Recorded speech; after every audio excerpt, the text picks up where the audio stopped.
world. And then I realized at some point that people living, the African people living in a chimpanzee habitat right across Africa were struggling to survive. There was crippling poverty, lack of health and education, moving deeper into the forest, being exposed to diseases like Ebola and HIV from the chimpanzees and vice versa. And it hit me. If we don't help these people to find ways of making a living without destroying their environment, conservation won't work.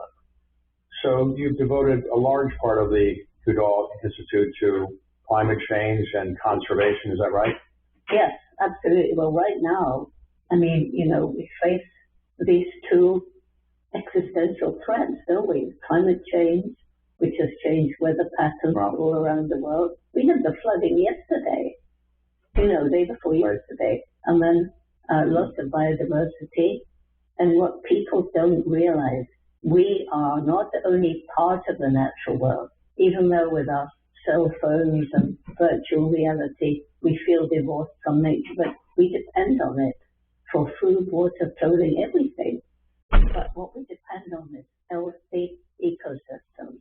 And an ecosystem is this magical mix of plants and animals, each one with a role to play. So if you think of it as a beautiful tapestry, every time a species goes from that tapestry, it's like pulling a thread until the tapestry hangs in tatters, and then the ecosystem will collapse. And it's happening. You have a fairly exhausting schedule. You're going from event to event, but how frequently do you get back to Africa? Every couple of weeks you're back there now? Twice a year, because my family's there partly, and what if I need to go to Congo. But we also have a big sanctuary for orphan chimps in Congo. We have another one in South Africa. There's one that we basically are involved with in Uganda. And I need to go back there. I need to, give support to the staff there.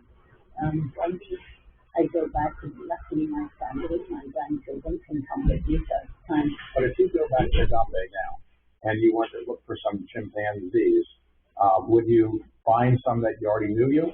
And would they recognize you still? There was just one mother and her daughter that I knew. And, since I only go back like 3 or 4 days at Gombe at a time, I don't know the new ones. I don't know the children and the young ones. But Brendan, I knew intimately.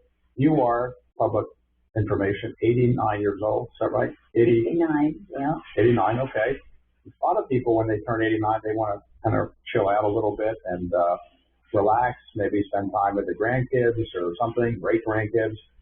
You're not slowing down any at all. You're not just sitting on the beach anywhere, going to Palm Beach or something.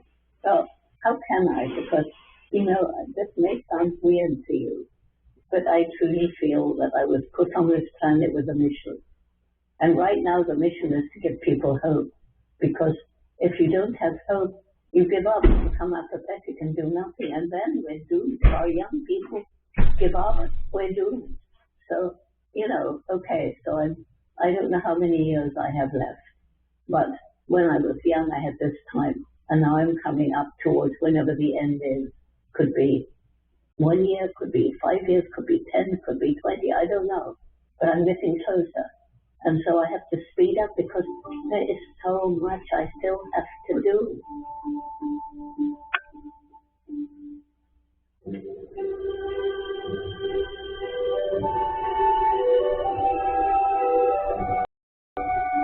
Be ready for any market. Our liquid ETF. Get in and out with DIA. Chiefs on the Run presents our 11th Boys Sports House event. Dance to live music from 1985 and U.S. Marines built trailers with toys and enjoy magic, face painting, snacks, drinks, and you don't need a Jeep to attend, but you might just win one. Enter the Raid Jeep raffle for a chance to win a 2024 Jeep Wrangler. Jeep on the Run annual Toys for Tots event is December 3rd at the Marriott Lincolnshire. Visit jeepsontherun.com for details. This winter, gift yourself what you really want during Kia's season of new back sales event. Kia is giving great deals on the confidently capable Sprinter and its spacious sport all-electric EV6 and the fun-to-drive Forte. So visit your local Kia dealer and enjoy Kia's season of giving back. Kia, movement that inspires. In my role at Bank of America, I'm generally telling people about this and how this helps